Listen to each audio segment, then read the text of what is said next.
नमस्कार, आप देख रहे हैं जी मध्य प्रदेश छत्तीसगढ़। मैं हूं आपके साथ श्रेया जायसवाल। मोदी सरकार के तीसरे कार्यकाल का आज पहला बजट पेश हो गया है। वित्त मंत्री निर्मला सीतारमण ने बजट पेश किया। लगातार 7वीं बार बजट पेश किया है। वित्त मंत्री ने कई ऐलान किए हैं। महिला, किसानों और युवाओं को कई सौगातें दी गई। तो वहीं बजट में टैक्स स्लैब को लेकर भी ऐलान किए गए हैं। 2/3 लोग नए टैक्स रिजिम में आए, तो वहीं दोनों टैक्स रिजिम एक होंगे।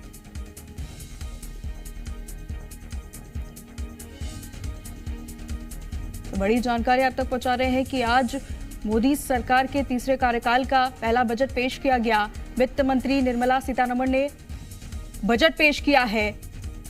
तो बता दें कि लगातार 7वीं बार बजट पेश किया गया। बजट में वित्त मंत्री ने कई बड़े ऐलान किए हैं, चाहे महिला हो गई या किसानों और युवाओं को, सभी वर्गों के लिए कई सौगातें दी गई हैं। वहीं बजट में टैक्स स्लैब को लेकर भी ऐलान किए गए हैं। 2/3 लोग नए टैक्स रिजिम में होंगे। वित्त मंत्री निर्मला सीतारमण ने आज संसद में बजट पेश किया। इस बार टैक्स देने वालों को बड़ी राहत दी गई है। वित्त मंत्री निर्मला सीतारमण ने लगातार 7वीं बार देश का बजट पेश किया। वित्त मंत्री ने इनकम टैक्स स्लैब में बड़ा बदलाव किया और नया टैक्स स्लैब जारी किया। नए टैक्स स्लैब के मुताबिक अगर किसी की सालाना इनकम 3 लाख रुपए से कम है तो उसे कोई टैक्स नहीं देना पड़ेगा। अगर 3 लाख रुपए से 7 लाख रुपए तक आपकी सालाना आय है तो आपको 5% टैक्स देना होगा। वहीं अगर किसी की आय 7 लाख रुपए से ज्यादा और 10 लाख रुपए के अंदर है तो उसे 10% टैक्स चुकाना होगा। वहीं 10 लाख से ज्यादा और 12 लाख तक की सालाना आय वालों को 15% टैक्स देना होगा। वहीं जिनकी सालाना कमाई 12 लाख रुपए से ज्यादा है और 15 लाख रुपए तक जो लोग कमाई करते हैं उन्हें अपनी कुल आय का 20% टैक्स देना होगा। वहीं 15 लाख से ज्यादा सालाना इनकम पर 30% टैक्स लगेगा। न्यू टैक्स रिजीम में 7 लाख रुपए तक की इनकम को जीरो टैक्स कराया जा सकता है। कोई करदाता किसी स्कीम में इन्वेस्ट नहीं करता है तो ऐसे में न्यू टैक्स रिजीम चुनना चाहिए। टैक्स स्लैब को लेकर क्या कुछ कहा है वित्त मंत्री निर्मला सीतारमण ने, आइए आपको सुनवाते हैं। For those opting for the new tax regime, first, the standard deduction for salaried employees is proposed to be increased from 50,000 to 75,000 rupees.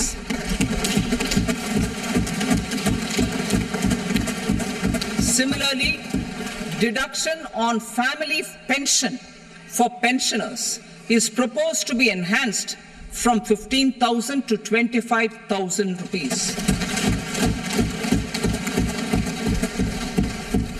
This will provide relief to about 4 crore salaried individuals and pensioners.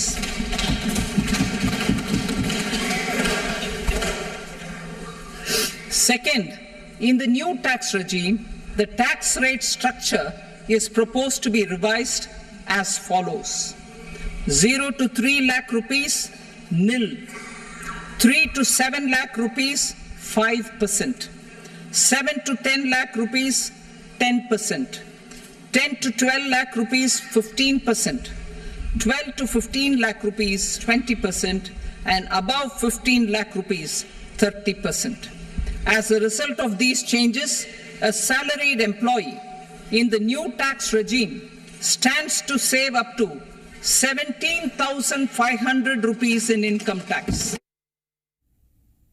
केंद्रीय budget को लेकर मुख्यमंत्री doctor Mohan Yadav ने कहा कि विकसित भारत के आधार पर बजट पेश किया गया है। वित्त मंत्री को बजट के लिए बधाई। बजट के जरिए महंगाई दर कंट्रोल करने की भावना बजट में परिलक्षित होती है। निश्चित रूप से पीएम मोदी के नेतृत्व में भारत दुनिया में एक नई पहचान कायम करेगा।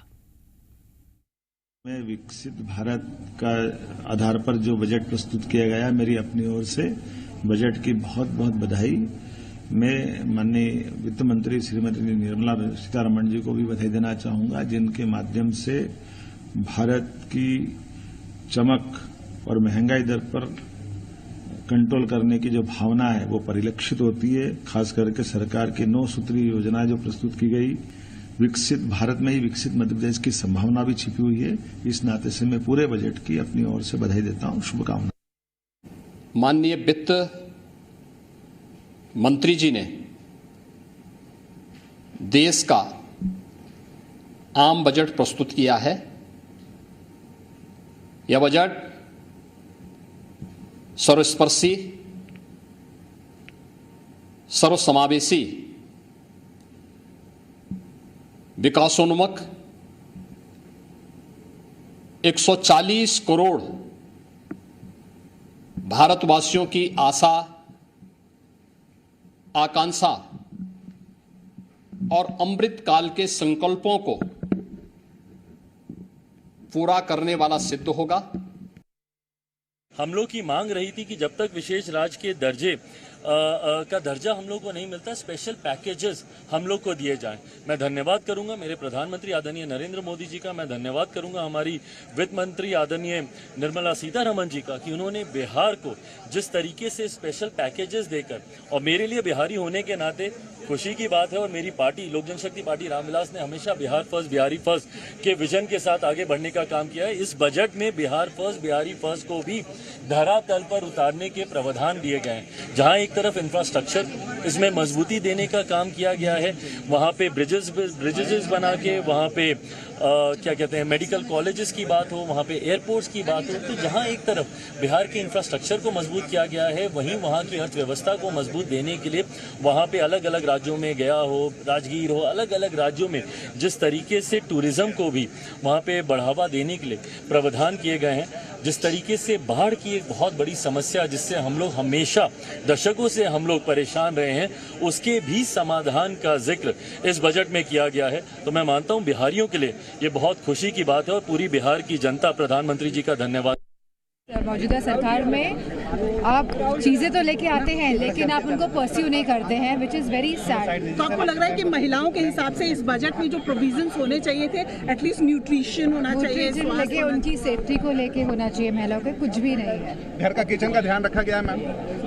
मैं समझती हूँ किचन का ध्यान नहीं रखा गया है क्योंकि सरकार महंगाई के बारे में कोई स्टेप्स लेना ही नहीं चाह रही है। और जहाँ तक हम देखेंगे तो जो परचेजिंग पावर है जो रूरल एरियाज में है वो लगातार घटती जा रही है, इसके ऊपर भी कोई ध्यान नहीं दिया गया है। रुकेंगे एक छोटे से ब्रेक के लिए।